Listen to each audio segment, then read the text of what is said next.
What is going on, guys? As most of you already know, my name is Chad. Today we're going to talk a little bit about Modern Warfare 3, kind of the game as a whole, as a review from my standpoint. I kind of beat myself up over doing this video for the last week or so. I said, I'm going to do it, then I'm not going to do it, and then I'm going to do it, and there's really no point in doing it. But I kind of want to do it because there's a lot of things I want to talk about this game, especially since it was kind of my first full Call of Duty for my channel, and I'm like, I'm not just going to go out without saying something about it.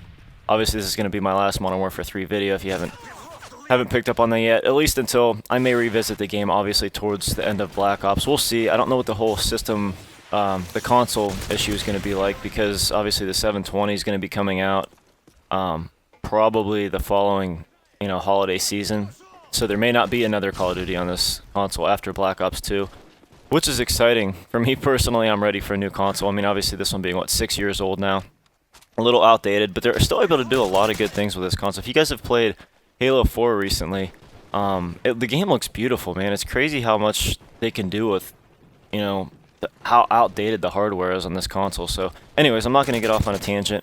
Let's start talking a little bit about Modern Warfare 3. I want to start out with the dislikes, because I want to end on the likes. I want to end on a positive note.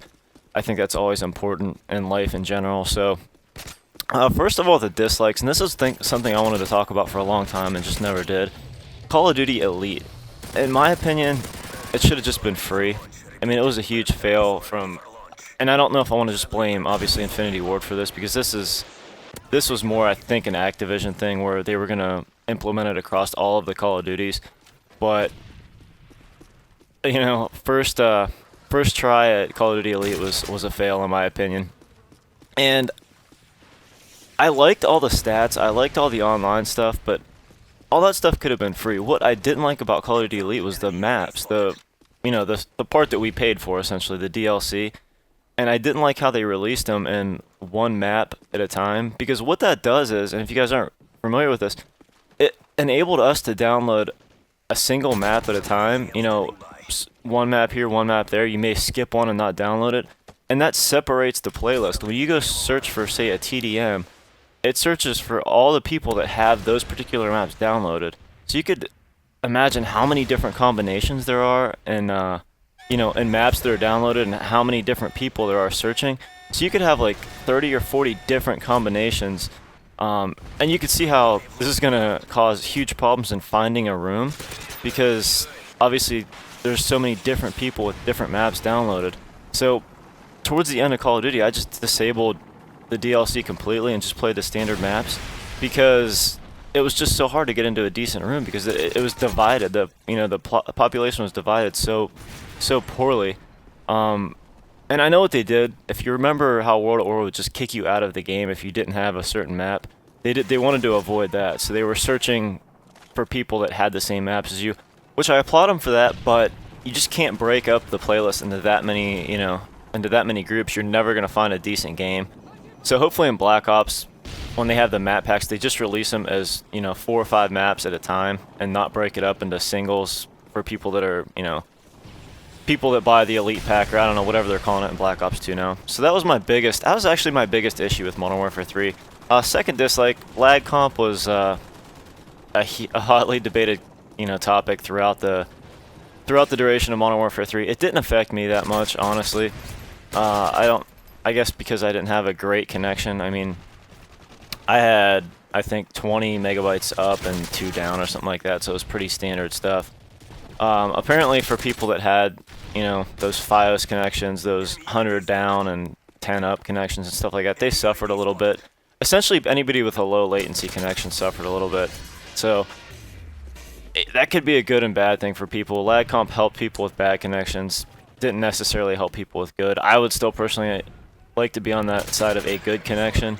Pulling host, I still trust being host way more than having a bad connection and hoping lag comp helps me out more than the next guy. But the thing with lag comp was, in this game, they overdid it. There's always been lag compensation in every game. I mean, I don't know if you guys are familiar with that, but every Call of Duty has always been like that. It's always been complained about, but this is the game where it really came to the forefront, where everyone knew about it, because they overdid it. That's, when you were in lobbies, you'd see everyone have a 3 bar. It's because for whatever reason, it gave or the host couldn't connect to everyone else and give anyone else a 4-bar. You know, the host had such a big advantage that they would drop the host down to a 3-bar. And that's overdoing it in my opinion. And they did tweak it a little bit. And like I said, towards the end of Call of Duty, I saw no problems with it. So I don't know. That's my thought on that. Like I said, it didn't affect me that much, so I don't have any really negative feelings towards land compensation in general. And then last was the spawns. There's nothing really to say about this. Spawns have always been bad in Call of Duty. I mean, I went back and played COD 4, and I watched a guy spawn in front of me and I shot him. So I don't know if it's just people are complaining more nowadays. They're looking for more to complain about. The spawns were really bad when the game started, but they were just different. They were a lot different than any other game. And then as the game goes on, people start learning the spawns, and they don't become as bad anymore, even though they weren't really changed that much. So I don't know. It is what it is with the spawns. With all that said, let's get on to the good because, like I said, I don't want to nag out all day long. The good, I love the specialist pack. I wish it was coming back in Black Ops. I thought it was an amazing idea. It should be a permanent fixture in Call of Duty. Some people just don't like using killstreak. I personally don't. I think it takes you out of the game. So to be able to use a specialist package, or a strike package is what they called them, that just gave you the perks, you know, the more kills you got, and eventually you got that specialist bonus. That was awesome for me personally. I wish they wouldn't take it out. It looks like it is though. I love the guns. Modern Warfare 3 did a great job with guns. So did Black Ops. They were balanced for the most part. Obviously, people bitched about the FAMAS, you know, bitched about MP7, but essentially you could use almost every single gun in this game, just like Black Ops. And in a rundown, if you guys want to know what my favorite guns were, my favorite SMG was the P90, favorite assault rifle AK-47, and favorite shotgun was KSG. I used those 3 guns nearly all the time. I did use some other guns as well, or I used gameplay from other guns just to mix it up, but I would say 80% of my kills were with those 3 guns because I had a lot of fun using them, and you know, no point using anything else when you're having fun with what you're already using. So those were my guns. The next thing I liked was the smoothness of the game, or smoothness, I should say. The game itself, the engine that Infinity Ward used for Modern Warfare 2, this game, it just felt so smooth. It didn't feel clunky like Black Ops, you know, like World at War. So one thing I always hated about Treyarch games were they always felt clunky to me, and I don't know what it was. I can't really put a finger on it, but I know you guys know what I mean. Modern Infinity Ward games always ran super smooth, and you know, despite obviously the lag and the lag comp that we just talked about, the game in general just felt smooth to me. And lastly, I love the community playlist. That was a great idea too.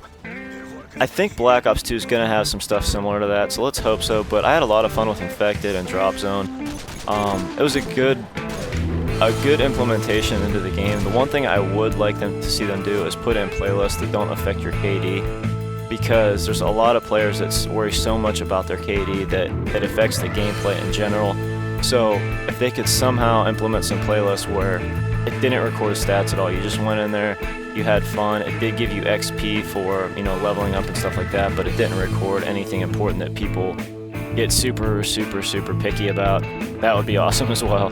So anyways, guys, this video went a little bit long. I'll probably throw some thumbnails or something up there for you guys to look at, but I hope you enjoyed it. If you guys have any comments, leave them below. Let me know how you felt about Modern Warfare 3. Black Ops 2 comes out in 5 days. I'm looking forward to that. Look forward to a lot of content from my channel from Black Ops 2. And as always, guys, I appreciate all the support. I will catch y'all later. Peace.